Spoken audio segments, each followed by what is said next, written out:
Hello guys, welcome back to my YouTube channel Rao Sahab Academy में आपका स्वागत है। तो आज हम शुरू करेंगे अपना नया चैप्टर ब्लड रिलेशन। तो ब्लड रिलेशन के लिए पहले मैं आपको कॉन्सेप्ट बताता हूँ कैसे कैसे करना है। देखो, ब्लड रिलेशन में 3 स्टेज होती हैं। दादा, दादा, दादी, उससे नीचे होता है पापा, मम्मी या माँ और पिता। अब इसके पापा के भैया हो सकते हैं, चाचा चाची, या मम्मी की बहन, मौसा, मामा उमा, इसमें सब हो सकते हैं। उससे नीचे आती है हमारी जनरेशन, मतलब भाई बहन वाली, भाई बहन। फिर उससे नीचे आती है बेटा बेटी। फिर उससे नीचे आती हैं पोता पोती, पोता पोती। तो टोटल 6 जनरेशन होती हैं। अब हम आपके लिए एक शॉर्ट बहुत बढ़िया बेस में बताऊँ।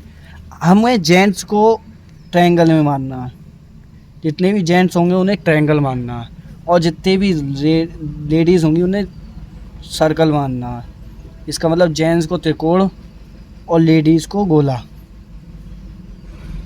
ओके, जिससे हमें आगे करने में, पहचानने में आसानी होगी कि कौन लड़का और कौन लड़की है। तो ऐसे करके हमें ऐसे करना है। ये आई होप आपको समझ में आ रहा होगा।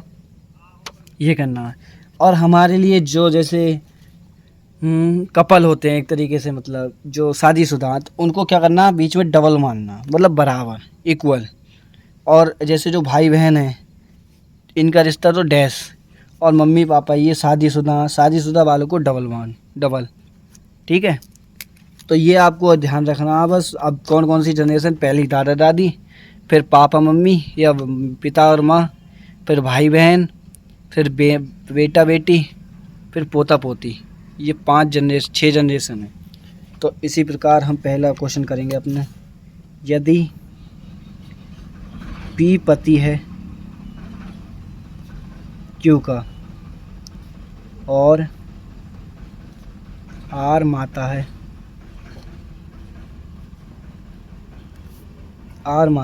एस और क्यू की, तो आर का पी से संबंध बताओ। देखिए, पी पति है तो पी है कोई, हमें ये नहीं पता पी कौन है, बस पी ये पता हमें जेंट्स है। जेंट्स के लिए हमने ट्रायंगल बना दिया पी से। ओके, पी पति है क्यू का, तो ये दोनों शादीशुदा हैं। क्यू पत्नी हो गई तो क्यू लेडीज़ हो गई, तो सर्कल में आ गई। आर माता है एस और क्यू की, क्यू और एस की, तो क्यू का कोई भाई या बहन होगा एस। हमें ये नहीं पता कौन है, लेडीज़ है या जेंट्स है, तो इस पर हम सर्कल नहीं लगा सकते। ओके, एस और क्यू की माता कौन है, आर। आर माता हो गई, तो माता लेडीज़ है, तो सर्कल में आ गया एस और क्यू की। तो आर का पी से संबंध पूछा है, आर का पी से, तो पी की जो बीबी है, यानी कि जो आपकी, जैसे आप खुद को मानते हैं, जो आपकी पत्नी है, पत्नी की माँ, ये इसकी माँ है, तो ये इसकी भी माँ होगी। क्योंकि ये दोनों बहन भाई, या मतलब ये भाई भी हो सकता है बहन भी हो सकती है। आई कौन नोटेशन हम ऐसे पता नहीं लगा सकते, क्वेश्चन नहीं दिया, लेकिन हम ये पता लगा सकते हैं ये लेडीज़ है। तो आपकी पत्नी की जो माँ है वो आपकी कौन हुई, सास। तो आंसर क्या हो जाएगा, सास। सास आंसर हो जाएगा। मतलब जो वो आपकी पत्नी की जो माता जी हैं वो आपकी कौन हुई, सास। तो सास इज करेक्ट आंसर। ऐसे ही क्वेश्चन नंबर 2। देखिए, ये कंपटीशन लेवल के हैं सब क्वेश्चन, तो आई होप आपको सब समझ में आ जाएगा, कोई प्रॉब्लम नहीं होगी। अब ये देखिए, ए डी की माँ है और बी की बहन है। बी की एक बेटी सी है जो एफ से विवाहित है। जी ए का पति है। तदनुसार जी का डी से क्या संबंध है। जी का डी से रिलेशन पूछा है। ओके, अब क्वेश्चन 2 देखिए, ए जो है वो डी की माँ है, ए माँ हो गई किसकी, डी की, ए डी की माँ है और बी की बहन है। ए जो है वो डी की माँ है और बहन किसकी है, बी की। तो बी लड़की है लड़का है हमें नहीं पता अभी। बी की एक बेटी है सी, बी की एक बेटी सी है। सी लड़की है क्योंकि बेटी उसमें बता दिया है, जो एफ से विवाहित है। सी एफ से विवाहित है तो एफ हुआ जेंट्स, तो एफ आ गया ट्रायंगल में। ओके, अब इसमें लिखा है जी ए का पति है। ए का पति कौन है, जी, तो ये पति पत्नी होगा इसलिए डबल बाउंड, ये पति पत्नी होगा ये डबल बाउंड। ओके, अब इसमें पूछा जी का डी से क्या संबंध है, जी का डी से, तो जी पत्नी की बेटी या बेटा, तो जी का डी से क्या है, पिता, मतलब जी का डी का होगा पुत्र या पुत्री। अब इसमें आप देखिए, इसमें आपको देखिए क्या दिया है, हमें ये नहीं पता पुत्र या पुत्री, लेकिन ये देखिए यहाँ पे पुत्री कहीं पे नहीं है, ऑप्शन में से पुत्र है, तो पुत्र हमारा करेक्ट आंसर हो जाएगा। तो पुत्र इस करेक्ट आंसर। अब नेक्स्ट क्वेश्चन क्या है,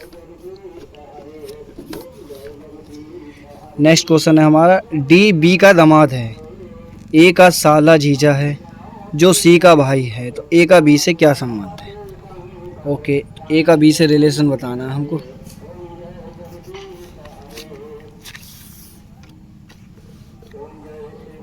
क्वेश्चन नंबर 3, डी बी का दामाद है, ये कोई डी है, ये जेंट्स है क्योंकि दामाद है किसका, बी का, तो डी की जो पत्नी होगी, पत्नी पता नहीं इसलिए हम सर्कल बना रहे हैं, और ये बी का दामाद है तो पत्नी का जो पिता होगा, बी, माँ भी हो सकती है पिता भी हो सकता है, तो डी कौन है, बी का दामाद। Okay, I hope you understand. A का साला या जीजा है, डी जो है बी का तो दामाद है और इसका भाई कोई ए है, ए का साला या जीजा, ये तो ये साला हो गया, नहीं ए का साला, इसका मतलब नहीं गलत हो गया सॉरी, इसकी कोई बहन होगी, इसकी बहन का पति ए का साला है या जीजा है।